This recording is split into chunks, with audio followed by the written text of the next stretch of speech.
El arte de reconstruirte con filosofía, la psicología de los más sabios. Hay momentos en los que el alma se quiebra, en los que el cuerpo camina pero el espíritu está dormido, en los que te levantas con la sensación de estar sobreviviendo y no viviendo. Y en ese abismo interno donde ya no sabes quién eres, es ahí donde la filosofía no es un lujo, sino un salvavidas. Muchos creen que los filósofos solo escribían para adornar la mente, pero en realidad los más grandes escribieron para no volverse locos. Escribieron para no rendirse. Escribieron para entender por qué seguir adelante, cuando todo parecía perdido. Sócrates y la virtud de mirar hacia adentro. Sócrates decía, el alma se daña cuando no se examina a sí misma. En medio de la confusión emocional, él nos enseñó a detenernos y preguntarnos, ¿estoy viviendo de acuerdo con mis valores? ¿Estoy persiguiendo lo que el mundo quiere o lo que mi conciencia necesita? La psicología socrática no necesita un título universitario, solo necesita una pausa, un instante de silencio y una pregunta honesta. ¿Qué estoy ignorando de mí mismo? Epicteto era un esclavo, pero su mente era más libre que la de muchos emperadores. Él nos enseñó que no somos responsables de lo que nos sucede, pero sí de cómo lo interpretamos. Puedes perderlo todo, tu trabajo, tu pareja, tu salud, pero no pierdas tu carácter. Porque como decía Epicteto, no nos afecta lo que nos sucede, sino lo que nos decimos sobre lo que nos sucede. Séneca perdió un hijo, fue exiliado, acusado falsamente, obligado a suicidarse, y aún así escribió sobre la tranquilidad del alma. Para él, la paz no estaba en lo externo, sino en la elección diaria de no permitir que el caos gobierne el corazón. Su psicología era simple. No te quejes de la tormenta si aún tienes el timón en tus manos, porque a veces lo único que puedes controlar es cómo navegas el dolor. Un emperador romano escribiendo en su diario, mientras la peste arrasaba su imperio, mientras sus amigos morían, mientras el deber lo ahogaba. Y aún así escribía, que el sufrimiento te encuentre cumpliendo tu deber. Marco no era un filósofo de biblioteca, era un guerrero del alma.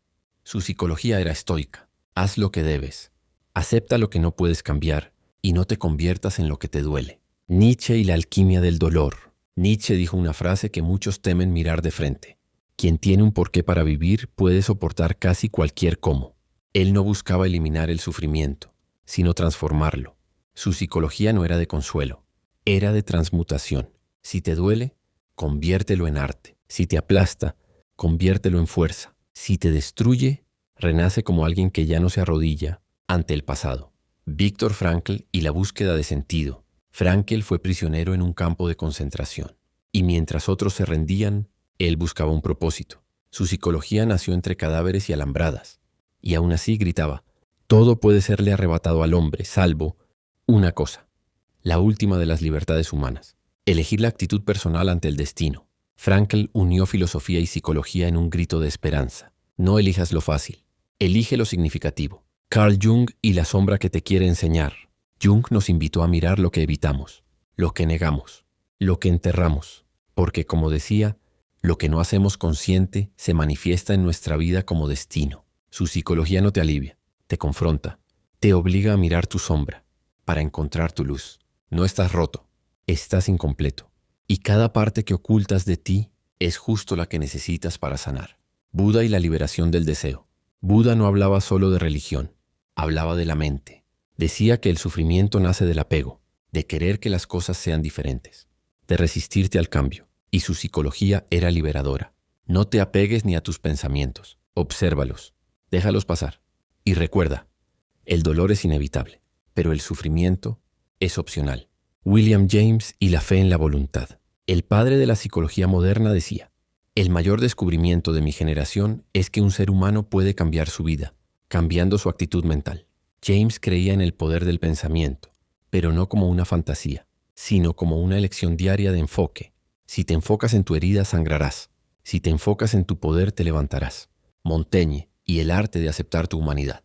Montaigne se encerró a escribir sobre sí mismo, no porque fuera ególatra, sino porque entendió que conocerse es el primer paso para vivir en paz.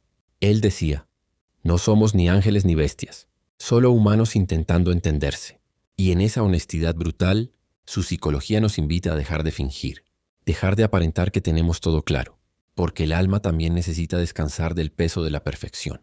Esto no es solo historia, es psicología viva, applicable, real. Cada uno de estos hombres sufrió, sintió miedo, soledad, traición, dudas, pero no se rindieron. porque entendieron una verdad que tú también debes recordar. El alma no se reconstruye con placer, sino con propósito. No estás aquí para vivir cómodo, estás aquí para vivir con sentido. Así que si hoy te duele el alma, no huyas, no escapes. Haz lo que hicieron los sabios. Pregunta, piensa, escribe, resiste. Y poco a poco, día tras día, volverás a ti, pero ya no serás el mismo. Serás más fuerte, más sabio y mucho más humano. Hay un momento en la vida donde todo lo leído, todo lo sabido, todo lo que se había entendido de manera teórica, ya no basta, porque llega el dolor, llega la pérdida, llega la angustia de no saber si mañana va a tener sentido levantarse. Y es en esos instantes donde las frases bonitas se desvanecen y solo queda una opción: practicar lo que se creía haber entendido. Porque la filosofía, si no te salva en la crisis, es solo decoración intelectual.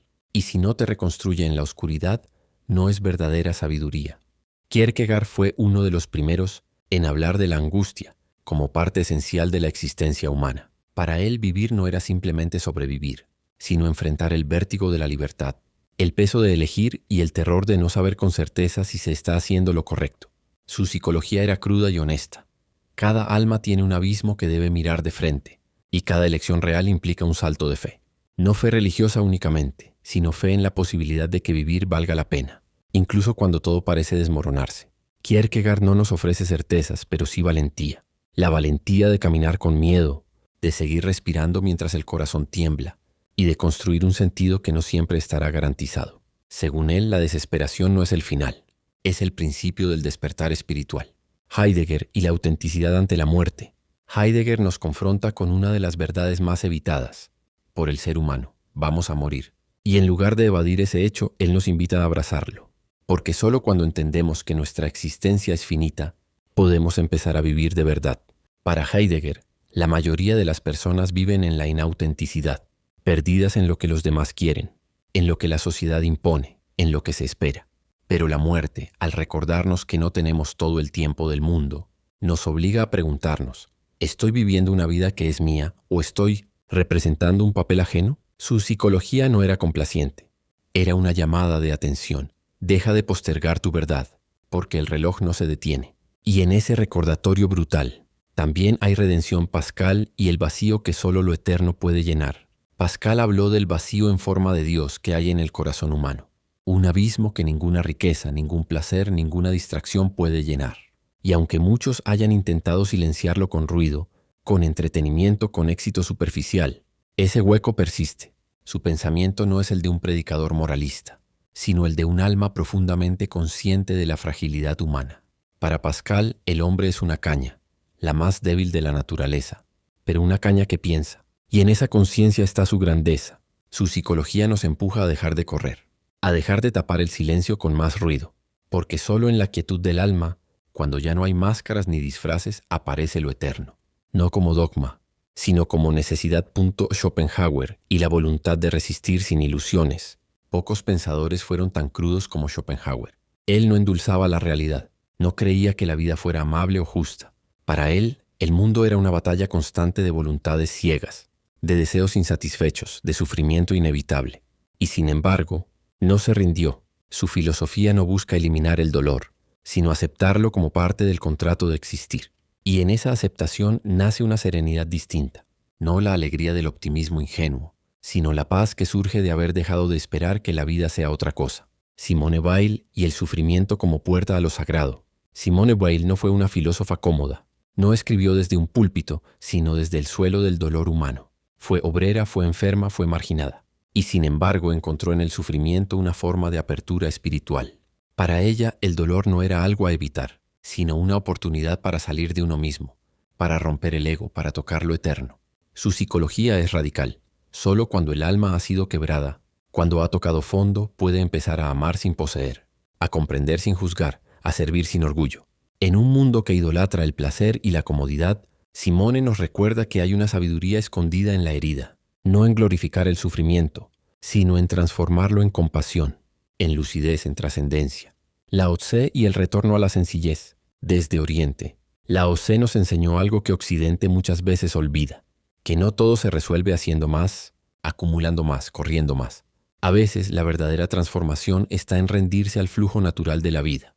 Su filosofía es profundamente psicológica. No puedes forzar lo que debe fluir. No puedes curarte golpeando más tu alma. Lao Tse nos enseña que a veces la mejor respuesta es el silencio. La mejor acción es la no acción. Y que el alma cansada no necesita más metas, sino más vacío. No vacío como ausencia, sino como espacio para volver a ser. Su psicología no lucha, se disuelve. No se impone, se adapta. Y en esa suavidad hay una fuerza más duradera que la voluntad agresiva del ego. Spinoza y la libertad interior en medio del caos. Spinoza entendía que el hombre no es libre porque pueda hacer lo que quiera, sino porque puede comprender las causas de lo que siente, de lo que piensa, de lo que teme. Para él, la libertad no era una fantasía individual, sino un estado del alma que nace de entender que todo sucede según un orden profundo, y que ese orden no siempre coincide con nuestros deseos. Su filosofía es un antídoto contra el resentimiento. Si no puedes controlar el mundo, al menos puedes comprenderlo. Y esa comprensión, según él, es la única forma real de paz.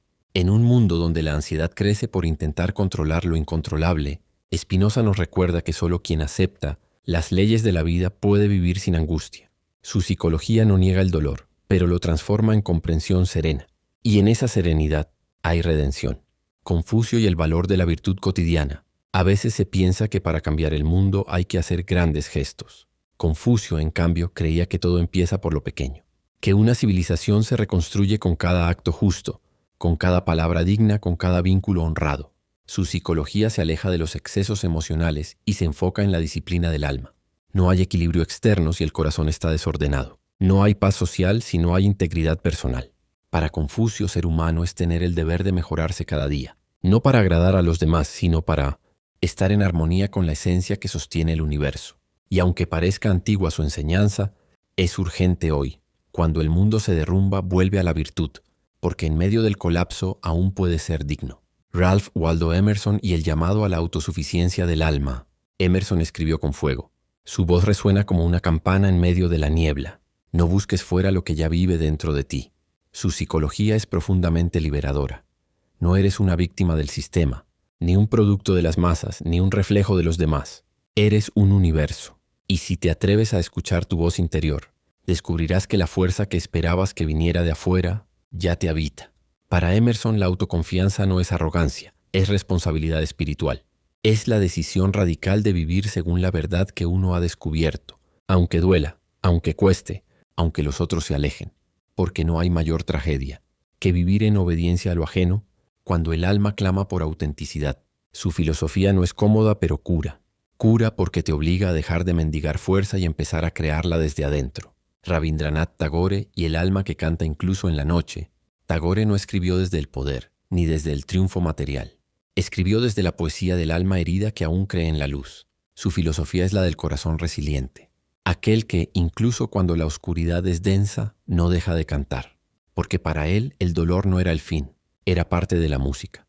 Su psicología es profundamente espiritual. La belleza, el arte, el amor no son adornos, son medicina. Son la forma en que el alma se defiende del vacío. Y por eso, incluso cuando todo parecía perdido, él escribía. Él oraba, él creaba, porque entendía que no podemos controlar el destino, pero sí podemos decidir con qué espíritu enfrentamos lo inevitable. Y esa decisión, por pequeña que parezca, puede cambiar la historia de un alma. Cuando la filosofía se vuelve vida. Tal vez nunca leas a todos estos filósofos. Tal vez no memorices sus frases ni entiendas todos sus sistemas. Pero si en medio de tu dolor recuerdas que no estás solo, que otros antes también sufrieron, también se derrumbaron, también sintieron que no valía la pena seguir, y aún así reconstruyeron su alma, entonces ya habrás entendido lo esencial, porque la filosofía no fue escrita para los salones de clase. Fue escrita para el corazón roto, para el espíritu cansado, para la mente que ya no encuentra sentido. Fue escrita para ti. Y si logras tomar una idea, una sola idea, y la conviertes en fuego interior, entonces habrás cumplido con el propósito más profundo del pensamiento humano: resistir, comprender y renacer. Cuando no sepas qué hacer, piensa como un sabio. No para impresionar, sino para sanar. No para ganar, sino para resistir con dignidad. Porque incluso cuando todo se rompe, el alma puede reconstruirse, si se aferra a una verdad más grande que el dolor, si se entrega al arte invisible de vivir con conciencia. Sócrates y la reconstrucción desde la ignorancia consciente, cuando todo parece perder sentido, cuando la vida se derrumba y las certezas se diluyen, muchos buscan respuestas inmediatas. Sócrates, en cambio, nos invita a comenzar desde la pregunta, desde la conciencia humilde de no saber, no porque ignoremos todo, sino porque solo desde esa apertura se puede reconstruir con autenticidad. La psicología socrática no parte del orgullo, sino del vacío fértil. Para él, el alma crece cuando se atreve a interrogar lo que parecía incuestionable, y en esa búsqueda dolorosa encuentra no solo ideas, sino una nueva forma de ser. En medio del derrumbe, el pensamiento no es un lujo, es la base sobre la cual reconstruirnos, sin repetir el mismo error. Epicteto y el dominio del alma en la tormenta. Epicteto fue esclavo, pero jamás fue prisionero de su mente. Su filosofía estoica es una llamada a la resistencia interior. Cuando todo lo externo se derrumba, aún queda el refugio del alma. Aún queda la libertad de elegir cómo responder. Para Epicteto no son los hechos los que destruyen al hombre, sino sus interpretaciones. Por eso, si puedes cambiar tu mente, puedes cambiar tu destino. Su psicología es medicina para los tiempos de crisis. No te lamentes por lo que no controlas. Fortalece lo que sí depende de ti. Y si logras conservar tu dignidad incluso en la ruina, habrás ganado la única batalla. ¿Qué importa la del espíritu? Contra el caos. Séneca y la dignidad del que sufre con propósito. Séneca no habló desde la teoría, sino desde el fuego. Vivió en la corte de Nerón. Vio de cerca la corrupción, la muerte, la traición. Y aún así, escribió sobre la serenidad. Su filosofía no niega el dolor, lo abraza con valentía. Para él, la vida no se mide por su duración, sino por la profundidad con la que se enfrenta. Su psicología es un llamado a convertir el sufrimiento en virtud. No huyas de la desgracia, transfórmala. Haz que tu dolor sea maestro, no verdugo. Porque incluso en la desgracia puedes elegir ser noble. Y esa elección te devuelve una fuerza que ninguna crisis puede robarte. La del carácter construido en medio del incendio, Marco. Aurelio y la disciplina de pensar como un emperador del alma. Pocos hombres han tenido tanto poder externo como Marco Aurelio, pero también pocos han sido tan conscientes de la fragilidad de la vida. En sus meditaciones íntimas, no habla como emperador de Roma, sino como siervo de la razón. Su filosofía es un diario de guerra interior. Cada pensamiento es un escudo contra la desesperación. Para él, reconstruirse no es recuperar lo perdido, sino fortalecer lo esencial. Cada día era una oportunidad para pensar con claridad, actuar con justicia, resistir con coraje. Su psicología es estoica, pero también profundamente humana. Si la vida te lanza al abismo, aún puedes decidir mirar hacia adentro y gobernar tu espíritu como un verdadero emperador del alma.